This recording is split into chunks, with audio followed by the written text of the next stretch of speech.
ஆண்களுடைய கண்ணீர் வந்து உங்களுக்கு அவ்வளவு இளக்காரமா?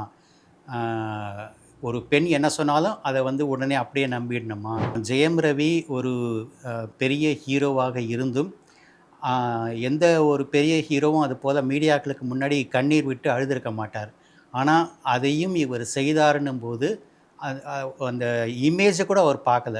அந்த இமேஜ கூட பார்க்காம அவர் வந்து கண்ணீர் விட்டு அழுதாருன்னும்போது, ஆ அது வந்து ரொம்ப சிந்திக்கப்பட வேண்டிய ஒரு விஷயம்.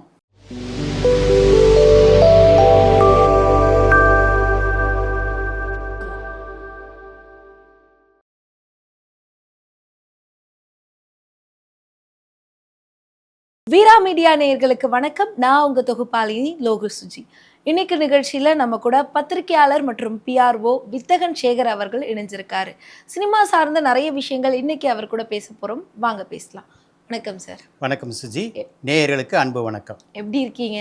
சூப்பரா இருக்கேன் சுஜி. நீங்க எப்படி இருக்கீங்க? சூப்பரா இருக்கேன் சார். ஸோ சமீபத்துல இருக்கக்கூடிய ஒரு பெரிய பிரச்சனை அப்படின்னா, அந்த ஜெயம் ரவி அவர்களுடைய அந்த டிவோர்ஸ் பிரச்சனை. அந்த டிவோர்ஸ் அப்படிங்கிறது ஒரு நீதிமன்றத்துக்கு போச்சு. டிவோர்ஸ் வாங்குனாங்க, வந்தாங்க அப்படின்னா, யாரும் அத பத்தி பேச போறது கிடையாது. அது ஒரு விஷயமா இருக்க போறதில்ல. ஆனா மாறி, மாறி ஒருத்தங்க சைட்ல இருந்து, இன்னொருத்தங்க சைட்ல இருந்து பத்திரிக்கையாளர சந்திச்சுட்டே இருக்காங்க. சில மாதங்களுக்கு முன்னாடி ஜெயம் ரவி வந்து பத்திரிக்கையாளர பார்த்து அழுதாரு. ரொம்ப எனக்கு இதெல்லாம் மன வருத்தமா இருக்கு. சூசைட் பண்ணிக்கிற அளவுக்கு எனக்கு கஷ்டமா இருக்குன்னு சொல்லியிருந்தாரு. இப்போ பார்த்தா சடனா அவங்களோட மாமியார், எக்ஸ் மாமியார் அவங்களும் வந்து பத்திரிக்கையாளர சந்திச்சிருக்காங்க. என்ன காரணம்? யார் மேல தான் தப்பு? என்ன நடந்துகிட்டு இருக்கு ஜெயம் ரவி அவர்களுடைய அந்த டிவோர்ஸ் பிரச்சனைக்குள்ள? எக்ஸ் மதர் இன் லா அப்படின்னு நீங்க சொன்ன டேர்மே வந்து தவறு. ஏன்னா வந்து இன்னும் லீகலா அவங்க ஓகே. பிரியல. ஆனா இப்பவும் வந்து ஜெயம் ரவியுடைய மாமியார் தான் ம். சுஜாதா. இது வந்து சமூகத்தில ரொம்ப காலமா இருக்கக்கூடிய ஒரு சைக்காலஜிய வந்து பிரதிபலிக்கிற விஷயமாக நான் பார்க்குறேன். இது வந்து ஆம்,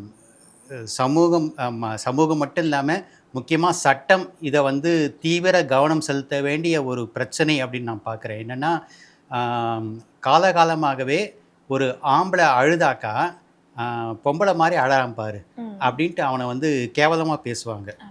ஆம், அழுகைங்கிறதும், பாதிப்புங்கிறதும், பிரச்சனைங்கிறதும் ஆண், பெண் பாலின வேறுபாடு இல்லாதது எல்லாருக்கும் பொதுவானது. ஆனா, சமூகத்தின் பார்வையில வந்து ஒரு ஆண் அழக்கூடாது. எந்த நிலையிலயும் ஆண் வந்து கெத்தா நிக்கணும் அப்படின்ட்டு எதிர்பார்க்குறாங்க. ஆனா, உண்மை நிலவரம் அது அப்படி இருக்க முடியாது. ஆ இப்போ உதாரணத்துக்கு அட்டுல் சுபாஷ் கேஸ் வந்து சமீப காலத்தில ரொம்ப பரபரப்பா இந்தியா முழுக்க பேசின ஒரு விஷயம் அது. ஆ அட்டுல் சுபாஷ் அப்படிங்கிற ஒரு சாஃப்ட்வேர் இன்ஜினியர் ஆ தன் மனைவி ஆ உடைய டார்ச்சர் மனைவி அண்டு மனைவி குடும்பத்தாருடைய டார்ச்சர் காரணமாக, அவங்க வந்து அவர் மேல பொய் கேஸ் எல்லாம் போட்டு, அவர வந்து கோர்ட்டுக்கும் வீட்டுக்குமா அலைக்கழிச்சு, நெறைய அவர துன்பப்படுத்தியிருக்காங்க. அது தாங்க முடியாம, அந்த சுமார் 35 வயதே இருக்கக்கூடிய அந்த சாஃப்ட்வேர் இன்ஜினியரு சூசைட் பண்ணிக்கிட்டாரு. சூசைட் பண்றதுக்கு முன்னாடி அவர் வந்து அ தன்னுடைய தற்கொலைக்கு என்ன காரணம்? தன் மனைவியும், மனைவி குடும்பத்தாரும் தன்னை எந்த விதத்துலலாம் டார்ச்சர் பண்ணியிருக்கிறாங்க அப்படிங்கிறத லெட்டரும் எழுதினாரு. வீடியோவும் பேசி வச்சுட்டாரு. வி இதுக்கு என்ன காரணங்கள்? என் மனைவியும், என் மனைவி குடும்பத்தாரும் என்னை எப்படிலாம் டார்ச்சர் பண்ணாங்க? சட்டமும் என்னை வந்து எப்படிலாம் வஞ்சித்தது? அ அந்த சம்மந்தப்பட்ட அந்த வழக்கை விசாரித்த மேஜிஸ்ட்ரேட்டே அ தன்கிட்ட வக்கீல் மூலமா லஞ்சம் கேட்டாங்க.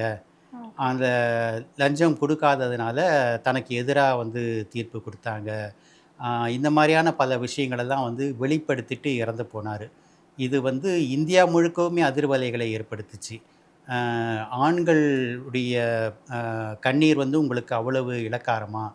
அ ஒரு பெண் என்ன சொன்னாலும் அத வந்து உடனே அப்படியே நம்பிடணுமா? அ ஆண்களும் ஆண்கள் சைட்ல இருக்கிற நியாயத்தையும் வந்து பார்க்க மாட்டீங்களா? அப்படின்னு சொல்லிட்டு நெறைய மனித உரிமை செயற்பாட்டாளர் நான் வந்து ஆண்கள் மட்டுமே நான் சொல்லல. மனித உரிமை செயற்பாட்டாளர்கள் அதில பல பெண்களும் கூட இருந்தாங்க. அந்த ஆணுக்கு ஆதரவாகவும், இதுபோல பாதிக்கப்படுகிற ஆண்களுக்கு ஆதரவாகவும் பல பெண்களும் கூட நேர்மையான மனசாட்சியுள்ள பெண்களும் கூட குரல் கொடுத்தாங்க. ஸோ, அதைத்தான் நான் வந்து இந்த இடத்துல பொருத்தி பார்க்க விரும்புறேன். ஜெயம் ரவி ஒரு பெரிய ஹீரோவாக இருந்தும், அ எந்த ஒரு பெரிய ஹீரோவும் அதுபோல மீடியாக்களுக்கு முன்னாடி கண்ணீர் விட்டு அழுதிருக்க மாட்டார். ஆனா, அதையும் இவர் செய்தாருன்னும்போது, அந்த இமேஜை கூட அவர் பார்க்கல. அந்த இமேஜை கூட பார்க்காம அவர் வந்து கண்ணீர் விட்டு அழுதாருன்னும்போது, அது வந்து ரொம்ப சிந்திக்கப்பட வேண்டிய ஒரு விஷயம். ஆ ஒண்ணுமே இல்லாமையா அவர் அப்படி அழுதுருப்பாரு, அப்படின்னு நமக்கு கேட்க தோணுது. ஆ அவர் என்ன சொல்லியிருக்காரு, தன்னுடைய சேவிங்ஸ் எல்லாம் அவங்க வாங்கிக்கிட்டாங்க. தன்னை வந்து ஒரு பணம் கறக்கிற மெஷினாக அவங்க பார்த்தாங்க, அப்படின்னு அவர் சொல்லியிருக்கிறாரு. இந்த விஷயம் பற்றி ரீசெண்டா நடந்த டெவலப்மெண்ட் என்னன்னாக்கா, அந்த ஆர்த்தி தரப்பில இந்த கேஸ் முடியிற வரைக்கும், அந்த ஆர்த்தி தரப்பில வந்து ரெஸ்டிடியூஷன் ஆஃப் கன்ஜுகல் ரைட்ஸ் போட்டிருக்காங்க. ரெஸ்டிடியூஷன் ஆஃப் கன்ஜுகல் ரைட்ஸ்னா என்னன்னா, எனக்கு என் கணவருடன் என்னை சேர்த்து வைக்க வேண்டும் அப்படின்னு போடுறது தான் ரெஸ்டிடியூஷன் ஆஃப் கன்ஜுகல் ரைட்ஸ். அந்த கேஸை வந்து ஆர்த்தி போட்டிருக்கிறாங்க. இவர் வந்து ரவி மோகன் என்கிற ஜெயம் ரவி, எனக்கு என் மனைவியிடம் வந்து விவாகரத்து வேணும்னு கேஸ் போட்டிருக்காரு. ஸோ இது போல் வந்து கண்டெஸ்டட் கேஸ் அப்படின்னாக்கா அதை வந்து ரொம்ப காலத்துக்கு நீடிக்கும். மியூச்சுவல் கன்சென்ட் டிவோர்ஸ்னாக்கா அது வந்து சீக்கிரத்தில் முடிஞ்சிடும். இப்போ உதாரணத்துக்கு தனுஷ் ஐஸ்வர்யாவுடைய விவாகரத்து மியூச்சுவல் கன்சென்ட்டில் போடப்பட்டது. அதனால் அவங்களுக்கு சுமாராக 6 மாதத்தில் டிவோர்ஸ் கிடச்சிடுச்சு. ஆனால் இந்த கேஸில் வந்து ரவி மோகன் டிவோர்ஸ் கேட்டிருக்காரு. ஆர்த்தி ரவி தரப்பில் சேர்ந்து வாழணும்ன்ற கேஸ் போட்டிருக்காங்க. அதனால் அது வந்து நீடித்து கொண்டிருக்கு. இதுக்கிடையில் இந்த கேஸ் முடிகிற வரைக்கும் தனக்கு இன்டரிம் ஆர்டராக மாதந்தோறும் 40 லட்சம் ஜீவனாம்சம் கேட்டதாக ரவி மோகன் தரப்பில் சொல்லப்படுது. ஆனால் வந்து தாங்க அப்படி 40 லட்சம் கேட்கலன்னு சுஜாதா மறுத்திருக்கிறாங்க. ஆர்த்தி ரவியுடைய அம்மா சுஜாதா மறுத்திருக்கிறாங்க. ஆனால் அவங்க எவ்வளோ கேட்டாங்கன்றது தெரியல. ஆனால் கோர்ட்டு கிராண்ட் பண்ணியிருக்கிறது வந்து 3 லட்சம் ரூபாய் மந்த்லி மெயின்டெனன்ஸ் கிராண்ட் பண்ணியிருக்கு கோர்ட்டு. கோர்ட்டு இந்த அமௌண்ட்டை கிராண்ட் பண்ணினதுக்கு பிறகு சுஜாதா மேடம் வந்து ஒரு ப்ரெஸ் மீட்டு வச்சுருக்காங்க. அந்த ப்ரெஸ் மீட்டில் வந்து அவங்களுமே வந்து கண்ணீர் மல்க பேசியிருக்கிறாங்க. நாங்கள் வந்து என் மகள் அவர் கூட சேர்ந்து வாழணும்ட்டு தான் நாங்கள் விரும்புகிறோம்.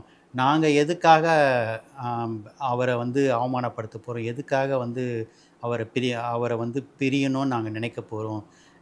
இன்ஃபேக்ட்டு அவருடைய சம்பளத்தை உயர்த்தினதே நான் தயாரித்த படத்தின் மூலமாக தான் அவருடைய சம்பளத்தையே நான் உயர்த்தினேன் அப்படின்ட்டு தன் தரப்பு நியாயங்கள் பலவற்றை பேசி, அதனால் மீடியாக்காரர்களை நான் வந்து கெஞ்சி கேட்டுக்கிறேன், இந்த விஷயத்தை வந்து நீங்கள் ஊதி பெரிதாக்க வேண்டாம் அப்படின்னு அவங்க சொல்லியிருக்கிறாங்க. அதனால் நான் வந்து அவங்க தரப்பு இதுவையும் நான் வந்து உணர்வையும் நான் மதிக்கிறேன்.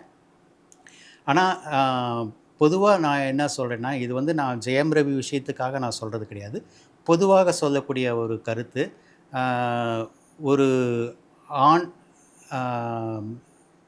மனைவி தரப்பு மேலே வந்து குற்றச்சாட்டு சொல்கிறான் அப்படின்னும்போது, அந்த குற்றச்சாட்டுலேயும் வந்து உண்மை இருக்கா இல்லையா அப்படிங்கிறத நீதிமன்றங்கள் ஆய்வு செய்யணும். அதே போல் ஒரு பெண் ஒரு கணவன் மேலே வந்து குற்றச்சாட்டு சுமத்துறான்னும் போது அதை பிளைண்டாக உடனே நம்பிக்கிட்டு அந்த ஆண் மேலே நடவடிக்கை எடுக்கக்கூடாது. அந்த மனைவியுடைய குற்றச்சாட்டிலும் உண்மை இருக்கா இல்லையா என்பதை நீதிமன்றங்கள் ஆய்வு செய்ய வேண்டும். அதே போல் வந்து ஜீவனாம்சம் கேட்குற விஷயத்தில் கூட அந்த பெண்ணுக்கு வந்து நிறைய வசதி பண வசதி இருக்கா, அந்த பெண் சம்பாதிக்கிறாளா அப்படிங்கிறதையும் கவனத்தில் எடுத்துக்கொண்டு தான் ஜீவனாம்ச விஷயத்தில் வந்து கோர்ட்டு தீர்ப்பு கொடுக்கணும். அதுதான் மனிதாபிமானம். ஏன்னா சட்டம் வந்து இரு பாலருக்கும், ஆண் பெண் இரு பாலினத்தவருக்கும் சமம் அப்படின்னு சொல்லும்போது, பிரிஞ்சு இருக்கிறாங்கன்னும் போது கணவன் வந்து ஜீவனாம்சம் கொடுத்தே ஆகணும் அப்படின்ட்டு நீதிமன்றங்கள் ஒரு ஸ்டாண்ட் எடுத்ததுன்னா அது வந்து ஒருதலை பட்சமானதாகத்தான் இருக்க முடியும். அதனால் அந்த ஆணுடைய பொருளாதாரம், அந்த பெண்ணுடைய பொருளாதாரம் இரண்டையும் சீர்தூக்கி பார்த்து ஆய்வு செய்து தான் வந்து ஜீவனாம்ச வழக்குகளில் கூட தீர்ப்பு சொல்லணுங்கிறது ஒரு மனசாட்சியுள்ள பத்திரிகையாளனாக நான் கேட்டுக்கிறேன். அடுத்தடுத்த நிகழ்ச்சிகளையும் தொடர்ந்து பேசுவோம். இப்போதைக்கு உங்களுடைய தகவலையும் நேரத்தையும் எங்கள் கூட பகிர்ந்துக்கிட்டதில் ரொம்ப மகிழ்ச்சி. நன்றி சார். நன்றி. மக்களே, சினிமா சார்ந்த நிறைய விஷயங்களை நம்ம வீரா மீடியாவில் பார்த்துட்ருக்கீங்க. இந்த மாதிரி இன்னும் பல தகவல்களை தெரிஞ்சுக்க மறக்காமல் வீரா மீடியாவுக்கு சப்ஸ்கிரைப் பண்ணிக்கோங்க.